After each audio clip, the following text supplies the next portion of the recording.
Back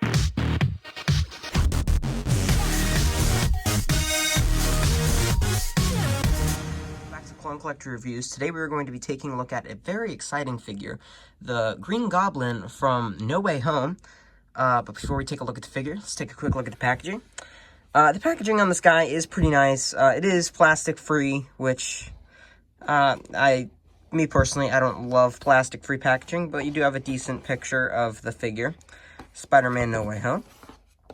You do get another decent picture of Green Goblin just kind of standing there. And then on the back, you do see everything he comes with. He comes with a flight stand. He does come with his glider. It looks like he comes with an extra head sculpt, as well as a hood, one of the little pumpkin bombs, his goggles, and his little arm, I guess you could call that blade. Pretty nice picture of Goblin on the side, little spider or logo on the top, and then all the legal information. And there's the barcode if anyone wishes to scan that. And let's just go ahead and open this guy up and see how cool he actually is.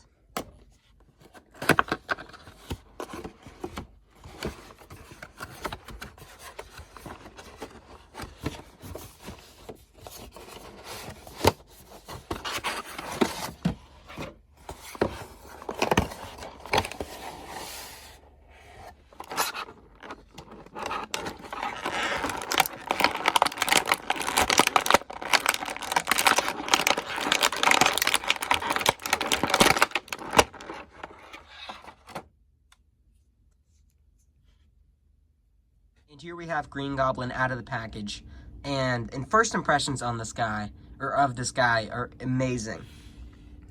This figure looks absolutely great. Just the detail on his front and even on his back. I love his little kind of, I guess you'd call it kind of a hoodie. I guess he's kind of wearing like a really ripped up hoodie. But he just has all the nice... I don't think they skipped a single paint spot with this guy. He has been painted incredibly nicely. This guy looks great. They painted his arms very nicely. His chest is also very nicely painted. Kind of under that hoodie there. And then his face is painted very nicely. They even got the little gap in his teeth.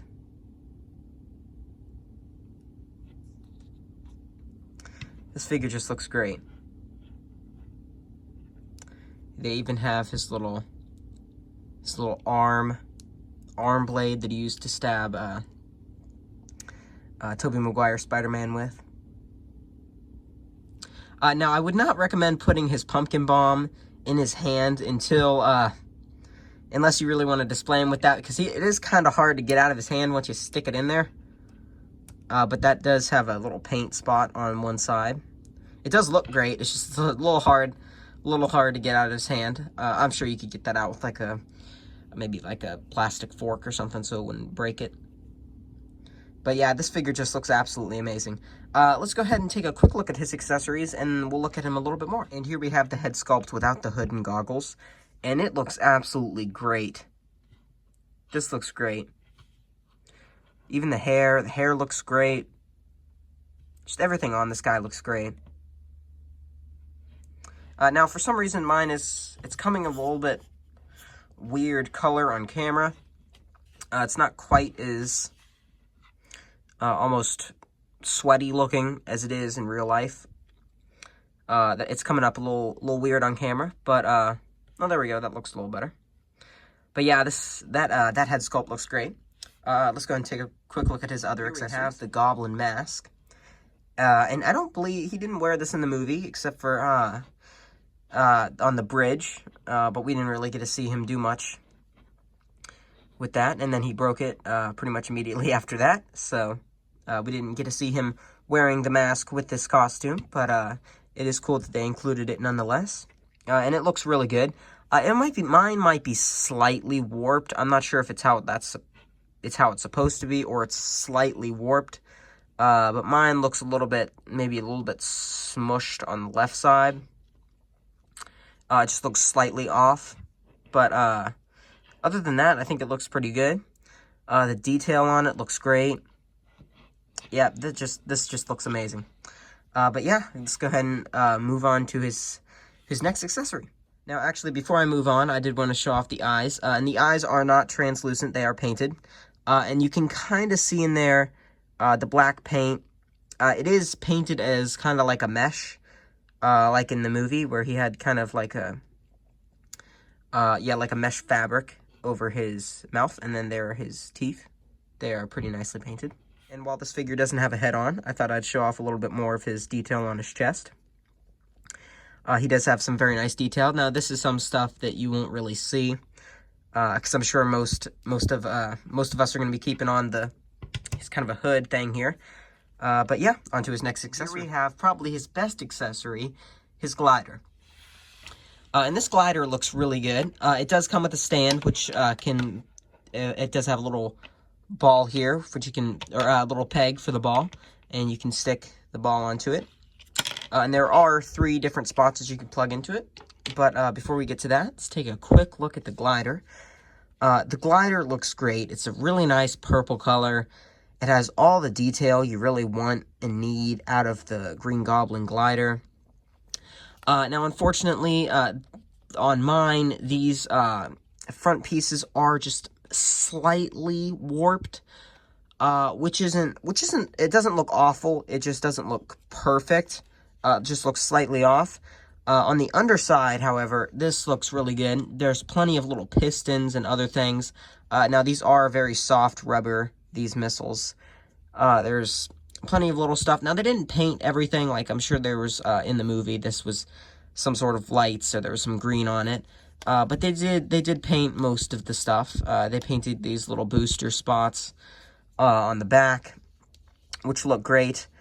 And then, of course, you can see in there, they've got all the little detail for the little pistons. And these do move, so you can either have it,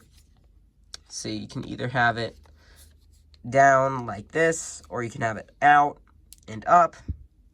So that looks pretty good. I do have to say, I do like that you can have the ability to move it. And speaking of moving things, you can also move these little foot pieces. Now, you do have to peg these on out of the pack, or in the pack, out of the package. You do have to assemble those by just pegging them on. It wasn't really that hard. But there's a nice little peg for his feet, and then you can slide, and then there's the little thing that you can slide his feet into, kind of hold them on there a little better. But yeah, and then there's also some more paint, like right there, some green, and then in there, it's painted green. See if I can maybe show that off a little better. See if I can, there we go. There's some green in there. Yeah, there it is. There's some green. So, that looks really good. Just, yeah, this looks absolutely great. The metal look to this thing looks great. Now, this is, of course, soft, more soft stuff. But, yeah, this looks great. I love the bottom of the glider. Yeah, just, this has some amazing detail. But, yeah, let's go ahead and get on to the next accessory. Here he is on the glider. And this figure looks absolutely amazing on this glider. Now, I do have him on his little display stand as well. And this actually, it works fairly nicely, too. It doesn't feel like it's really going to fall over all that easily. But yeah, this figure looks great on his glider. Now, it is posable and everything. But yeah, this figure's absolutely amazing. But without further ado, let's go ahead and get on to some articulation. Articulation-wise, this guy has pretty much everything you'd expect from a standard Marvel Legends figure, plus a little more. But articulation-wise, we have a dumbbell jointed head and neck, which with the hood on won't really get you much, but without the hood, and it will get you about that far back without the hood on. It'll get you about that far forward. It'll get you a little bit of tilt, which it gets you a decent amount of tilt. And then at the shoulders, there is a ball hinge, which can get you about up to there. There's no butterfly joint. It can, of course, swivel all the way around, though. There is a bicep swivel, which can get you a decent bit. there is a double jointed knee, or an elbow, sorry. Now this, you can get it to go all the way up, it's just the other elbow joint is kind of stiff and it seems to be fighting me. But there is an in and out hinge at the wrists, both of them. And then there's, of course, a swivel. And then there's also, at the abdomen, there is a ball joint, which can get you about that far back, about that far forward, about that far to the side, about that far to the other side. So, pretty standard, nothing all that special. He's kind of hindered because he's an armored character.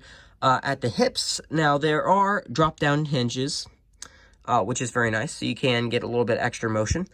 With the drop-down, can get you about that far forward. It can get you about that far back. And then with the drop-down, can get you about that far outward, which is pretty good, especially for an armored character. There is a pretty nice thigh swivel. So, you can get a nice thigh swivel there. And then there's also a very nice double-jointed knee, as well as a very nice ankle joint. It can go all the way back, all the way forward. And then, of course, there's a rocker. So this guy has a couple of things, like I guess really only one thing, like the drop-down hips, that aren't really a standard yet for all the Marvel Legends figures.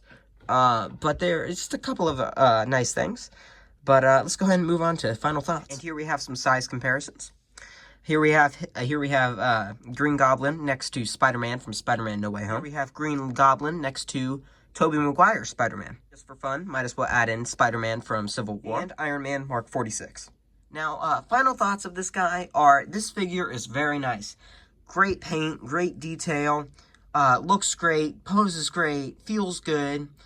I'd say my only real problem with this guy is he doesn't come with any interchangeable hands, which, honestly, I feel like the hands that they chose for him, you don't really need interchangeable hands. I feel like the two that they chose, the open gripping hand for his pumpkin bomb and then the fisted hand, are good hands. But then again, this figure is $50. I love Green Goblin. I love this movie, as a lot of us do. But I feel like they are trying to get us to pay way more than we should. This is a $40 figure, maybe a $35 figure. This is not a $50 figure. I really like this guy. You do get some of the extra things, like the extra head sculpt, but that's not exactly something we haven't seen with cheaper figures before. So, and then, of course, you do get the glider, but the glider isn't really, maybe it would make this figure $40, but I feel like he's about $10 overpriced. Is this guy worth it? Yes, I'd still say he's worth it if you really like the movie, if you really enjoy this figure. It's not a bad figure. It's a good-looking figure. It's a really nice figure.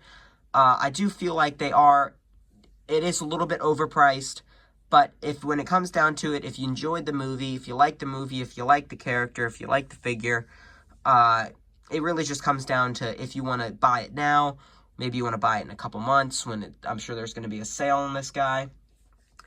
But yeah, this, I'd say I'd recommend him. Maybe not at full price though. Maybe wait for a sale, if you're not super psyched about this guy. But if you really love him, just, go pick him up. This guy's good. He's really nice. He looks great. But yeah, so this has been my review of the Green Goblin from Spider-Man No Way Home. If you enjoyed this video, please like, and if you want to see more of my content, subscribe. And as always, I will see you in the next video. Bye.